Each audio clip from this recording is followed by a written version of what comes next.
আমরা তো সবাই লাভ পাচ্ছি তো নাকি পাইনি? পরমেশ্বর বিদ্যার ভবনে কারা আসে না? যারা দুস্থ অসুস্থ তারাই পরমেশ্বর বিদ্যার ভবনে আসে, আর পরমেশ্বর বিদ্যা তাদেরকে আনেন পরিত্রাণ করার জন্য। সেই জন্য সেই পরমেশ্বর বিদ্যার বাক্যকে আমরা যখন করছি, তখন ঈশ্বরের প্রতি যেন বিশ্বাসটা আমরা প্রচুর পরিমাণে রাখি। বিশ্বাস ছাড়া প্রীতির পাত্র হওয়া কারও পক্ষে সাধ্য নয়। অনেক কিছু করছি, ভজন বাক্য ভজন সবই করতেছি, ভবনে আসতেছি, কিন্তু আমাদের বিশ্বাস যদি কম থাকে আমাদের মধ্যে কিন্তু কার্য হতে দেরি হবে, এমনকি কার্য নাও হতে পারে।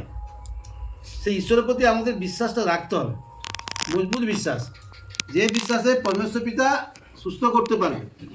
যেমন আমরা কি অনেক দৃষ্টান্ত করি, হ্যাঁ, সেই মানে তার মেয়ের জন্য একটা বললো যাচ্ছিল, আর তাকে কি বললো না, কুকুরের খাবার বলে কোনো খাদ্য নিয়ে যাচ্ছিল যিশুগুরু, আর সেই মেয়েটা তাকে চাইছিল না তাকে পরিত্রাণ করার জন্য। কিন্তু পরিত্রাণ করার আগে পরমেশ্বর যিশুগুরু তাকে কী করলো? অপমান করলো না? কিন্তু সেই অপমান সহ্য করলো। কেন জানতো? এতেই আমার পরিত্রাণ। সেই অপমানটা তিনি অপমান মনে করেনি, আর সেই সহ্য করছিল বলেই পরিত্রাণ পেল। মানে ধৈর্যের প্রয়োজন আমাদের। ও কী বলছে না বলছে অমুক, এ তো আমাদের তো লাভ নেই। আমরা এরকম করি, রাস্তায় আসছি লোক আমাকে খ্রিস্টান বলছে, কেউ বলছে মুসলমান বলছে, নানা রকম বাক্য বলে।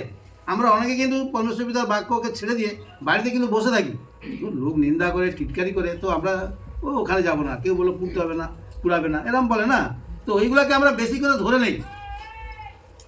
এটার কারণ কি? তোমার মধ্যে যখন ঈশ্বরের বাক্য প্রবেশ করছে, শয়তান তখন তোমার মধ্যে বাধা দিচ্ছে যাতে তুমি ঈশ্বরের ভবনে না আসো, বাক্য গ্রহণ না করো।